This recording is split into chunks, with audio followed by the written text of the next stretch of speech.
Hi guys, this is Rochester, and we are playing Criminal Case, Best of the Past, Case 45, Doctor Interrupted. Let's allow Lost Souls, number G, and whatever is happening here is in the Griffin asylum is beyond insane. Continue, I commend you on another murder solved. I had to wonder though, what kind of regulations do they have at Griffin Sanctuary that allow a patient to murder a doctor? She's right, the asylum's regulations are more skewed than you could ever imagine. The patients are certainly mistreated. A 12-year-old girl was facing imminent lobotomy. You must have a word with the director of this institution. And if nothing else, you must save that child. Excellent idea, Judge Lawson. And it's the work of wonders in the mayor's eyes for your candidature to be deputy mayor. I'm doing it for justice, not publicity. Justice, of course. I cite positive publicity merely as a convenient side benefit. Speaking of rumors and reputations, Katia, we still must look into this so-called devil who's helping people disguise murders and supernatural events. We tried to lure the devil out after they helped Annabelle Lay conceal her cries of empire attack, but the miscreant only taunted us. We also know that they helped at least one Rochester commit the murder, but we don't know if any other family members are involved. I'm sure it's worth questioning Patricia Rochester, but at the moment we don't have any other leads. We don't even know how she fits into the family tree. Actually, Katia, I can tell you that while this Patricia seems very hush-hush, I did convince a source to tell me about her. And I discovered she is Horatio Rochester's estranged wife. Oh, so that's how you come in here. Patricia is married to Horatio? That's right, really, Katia, that family is a font of secrets. As a member of the Rochester family, Patricia may be able to tell us something about their alleged deal with the devil. Even if she's clearly deranged, it's worth trying. Okay, before you go confront Gregory Stravinsky with Judge Lawson, let's see if Mrs. Rochester can give us any information. I thought it was going to be say Mr. Rochester, or, but when it's Mr. Rochester, it's we are just calling him Horatio. Or Viola's father. Mrs. Stravinsky, I'm absolutely horrified by the medical practices at this institution. Lobotomies of patients, on children, it beggars belief. Are you a trained professional? Who are you to disapprove? I'm Judge Justin Lawson, and I have a high mind to take you to court. Sure, there's no need for that. I vow to you, we abide by your regulations. Dr. Blackwood was the only doctor with such radical methods. From what I understand, you didn't exactly try to copy his excesses. Perhaps not, but even I felt he went too far in trying to lobotomize that little girl. If you want to remove from the facility, I shan't stand in your way. I should hope not, and you had better make sure that I hear no complaints about this institution in the future. Okay, so it's not about the whole institution, it's just about Blackmore. I didn't like him anyway, even when he first appeared in Sinner's End and how he treated those prostitutes. Wow. Secretary, I heard you'll be taking Alice Riddle away from the asylum. I'm glad to hear it. Alice was admitted here after her parents died a year ago, and the trauma made her retreat into a world of make-believe. However, in my opinion, being here only exacerbated her situation. What she really needs is a loving home. Mrs. May, does Alice have any possible candidates for guardianship in Concordia? There was a gift that arrived for Alice recently. I believe it was from a relative, but I'm not sure who. I think she left it in the kitchen. Maybe taking a look at it would help me find her family. And access suggestions. Victoria, let's go to the kitchen. Okay. Yeah, she does look like she does have parents, and that she needs more than an asylum, so she needs a family. Miss Rochester, when you were still living with your husband, did you hear talk about the devil? We understand that some Rochesters have used the services of this person to commit crimes. The devil? Evil staring in the dark? In the furthest corner of my mind, I can see something related to this, looming and scratching at the window, but it's very hazy. The doctor told me I shouldn't think about such devilish things, so I set it outside and ignored its knocking. You told Dr. Blacker about the devil? Then there will surely be notes or recordings from the conversation. Mrs. Rochester, thank you for your time. It's okay, and I will check the doctor's office. Yeah. And psychologists' files are confidential, top secret. Everything you say to your psychologist just stays with you too. Nobody's listening. So we're gonna find out what you said about the devil.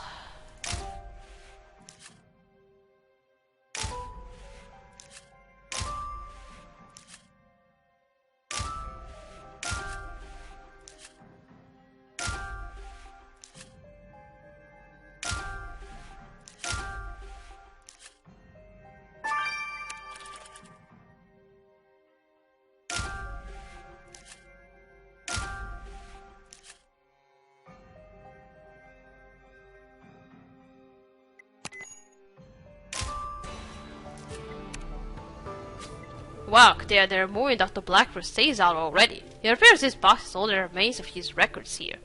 Let's look through his cards to see if we can find anything about Patricia Rochester's sessions. Okay.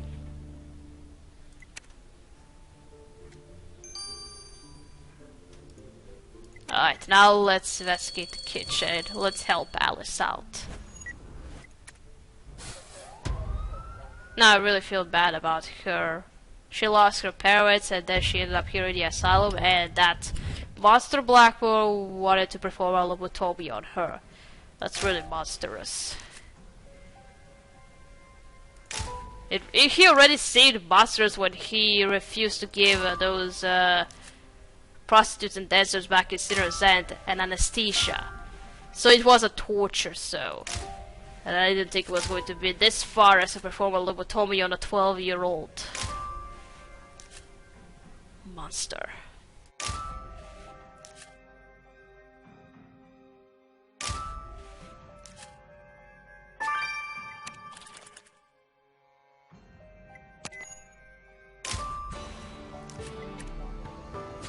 It's like, I think this music box is Alice's gift that Nurse May mentioned. Well, I'm not the detective you are, so I won't argue.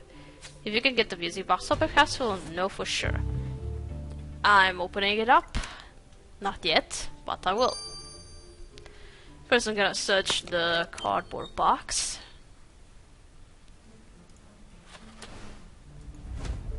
Ah, the Rorschach tests.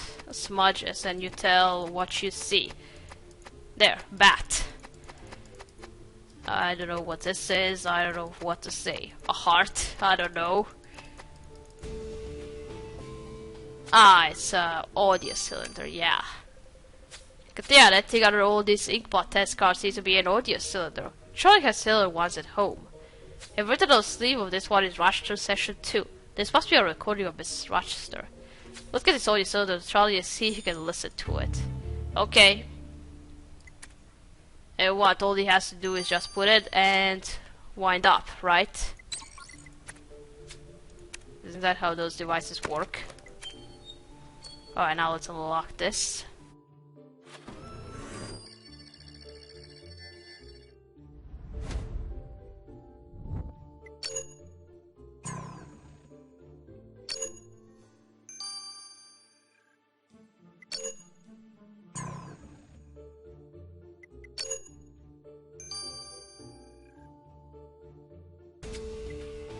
Alice, I love you, Lorena. Is that yeah, Lorena. I thought I read it wrong, so because that's a weird name, Lorena. Secretary, there's a message inside this music box. It says, Alice, I love you. A sign for Lorena. This really is a gift for Alice we were looking for. Haspin's hallway can help us discover who this Lorena is. Okay. Another an Alice. Of course.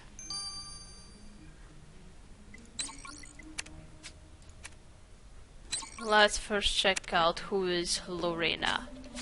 Hello, Miss Holloway. Were you able to find a mysterious Lorena who gave Alice that music box?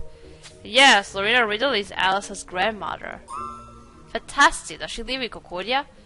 Yes, and I took the liberty of inviting her here. Katrina, meet Lorena Riddle. Hi there. Delighted to make your acquaintance, Mrs. Riddle. Does this mean you are willing to take Alice in? Of course. I've been fighting for custody since I found out where Alice was being kept. So yeah, I'm just fixing my light because the phone vibrated, so I think it's good now. I was living abroad where her parents died. By the time I heard the news, the doctors had taken Alice and they refused to let me see her. I'm so glad to be reunited with my granddaughter. Splendid. Yeah, let's go get Alice. Okay. I just hope she'll be happy now. She won't be alone anymore. And now the audio cylinder. Let's see it. Hey Charlie, were you able to listen to that audio recording of Mrs. Rochester's therapy session? I did, but none of what Mrs. Rochester said made any sense. For example, she says, Neptune aligned with the horned one to make Atlantis the 10th circle. Thus Atlantis freezes and all of us float no more, for we are suspended in hell. So I called out Diego, hoping he could figure out what she's talking about. Alright Diego, did you have better luck interpreting the recording? I did. Mrs. Rochester is mixing references like a bootleg, like a drunk on her own swim, but with luck I was able to parse them out. She calls herself Neptune's queen, which means Neptune is surely her husband Horatio. The Holy One of whom she speaks is really the devil, especially considering her subsequent mention of hell. Which means she claims Horatio consorted with the devil, and she disapproved of it. So Patricia Rochester believed her husband to be involved in the whole devil business? God damn, let's see what he has to say about this. Yeah, no matter what Viola says about her dad. Tell us the truth, but for you, let's first reunite Alice with her grandmother. Alice, we have a surprise for you. A surprise, Beccatia? I love surprises. Oh, my dear sweet Alice, it has been so long. Grandma, have you come for the tea party? No, I got to take you to a much better tea party. One where you'll be safe and sound with me. Beccatia, thank you for the right to be my granddaughter. And Judge Lawson, I heard you submitted your candidature for deputy mayor. I hope you get it. Oh, thank you, Mrs. Brittle. That's very kind. And here's Beccatia. This is for you, for everything you've done for me. Bunny scarf. Thanks. You're cute. Sorry for saying that you are crazy since your parents died and you were lonely here in the asylum, so that you made your animals friends. So, Mr. Rochester, what can you tell us about your dealing with someone known as the devil? I can tell you nothing because I will label you as being mentally deranged. Did you label your wife Patricia as well? What do you know about Patricia? Is she the one who told you all this nonsense about me and the devil? Why, have we touched the nerve? Has you were cowardly enough to learn quite so much? No, of course not. I'm just surprised at your gullibility. Patricia's been mad for years. Can't trust a word she says. Why, the woman used to do all sorts of loony things like bury her treasures in our yard like some crazy mole. Now it's time for my after-supper nap. If you like, I can have the cook prepare some of the leftovers for you since you went to the trouble of coming out here for nothing. I hate him. I hate him more. But Horatio was his usual abhorrent self. You're right, I think. He mentioned that Mrs. Rochester had a habit of burying things. What if she continued that practice at the asylum? Maybe there are some mementos from her past that will shed more light on this devil. That's really an idea, Katia. Let's check the asylum garden. Yeah, let's do this. I hate Horatio. I hate him.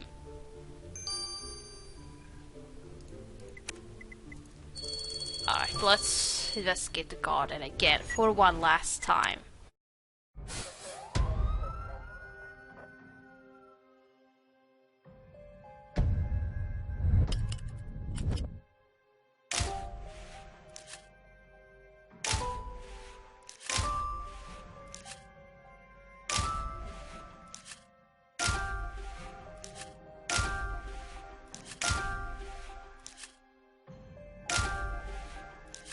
Ooh, this is it.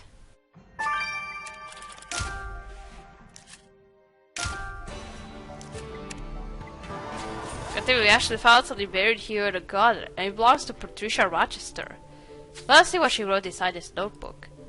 Because there was a drawing, but it's been rubbed away. Let's recover it. Of course.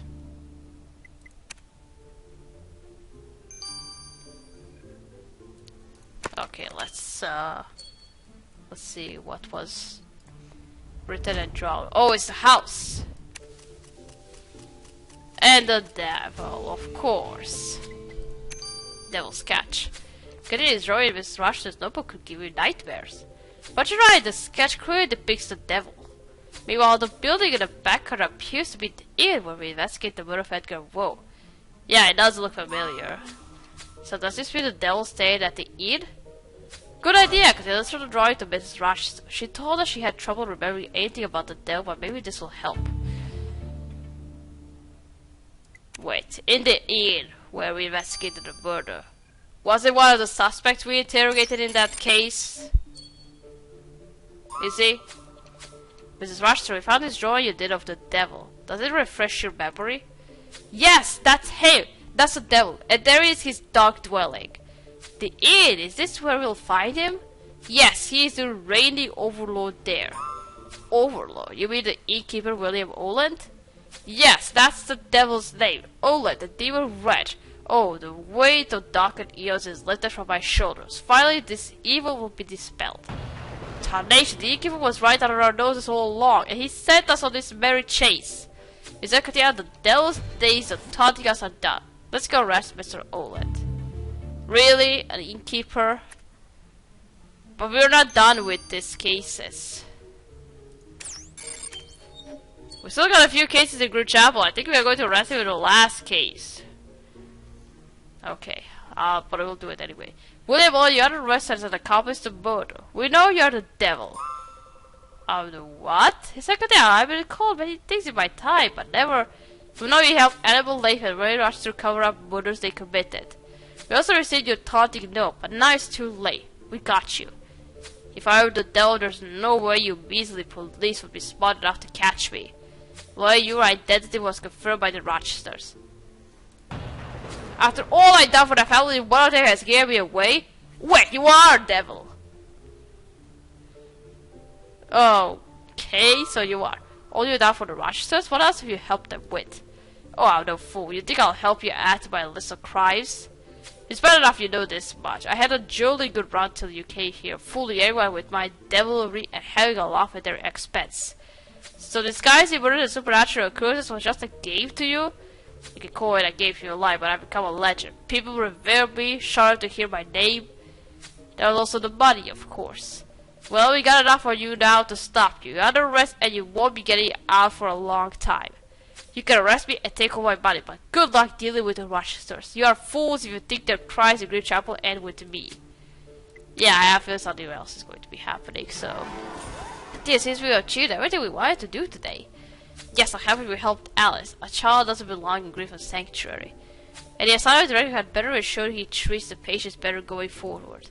And we arrested the devil. The man behind the murder's disguise as supernatural events turned out to be the local innkeeper drunk on his power over people's imaginations. Top-notch investigative work, Inspector Katria. Owen's case will go to trial soon. I feel another life sentence coming on. Owen did say some ominous things about the Rochesters having more to hide in Group Chapel than they're dealing with the devil, though. We gotta deny that family has some bad apples, and I'm sure Inspector Katria will root them out soon enough. But they marks a victory against them, to be sure. I think after this success we deserve to treat ourselves with a night off. Well, I hear there's a carnival in town, if you're interested. Excellent. What do you say, Katia? Let's go have some fun at the carnival. And something's gonna go wrong. A murder is going to be occurred. Is going to occur. And who will it be? I was expecting the devil to be arrested in oh god. In the very last case of this district. But no, we arrested him here. We only got to half of this district, and now that I see this picture, she looks like she was alright, so this is circus doing, because I see that it's that thing where you throw a knife and you try to miss the person where you're throwing knives at. Okay, I may have said it wrong, but alright. Yeah, case 46, and I was expecting the devil to arrest him in last case, in case number 48. But no, something else is going to be happening. We're gonna investigate more about the Rochesters and what are they going to do in Green Chapel. Alright, we'll see about that. We're gonna stop here. We're gonna continue playing case number 46 in Green Chapel. So, thank you for watching. Don't forget to like this video, and I'll see you again. Goodbye.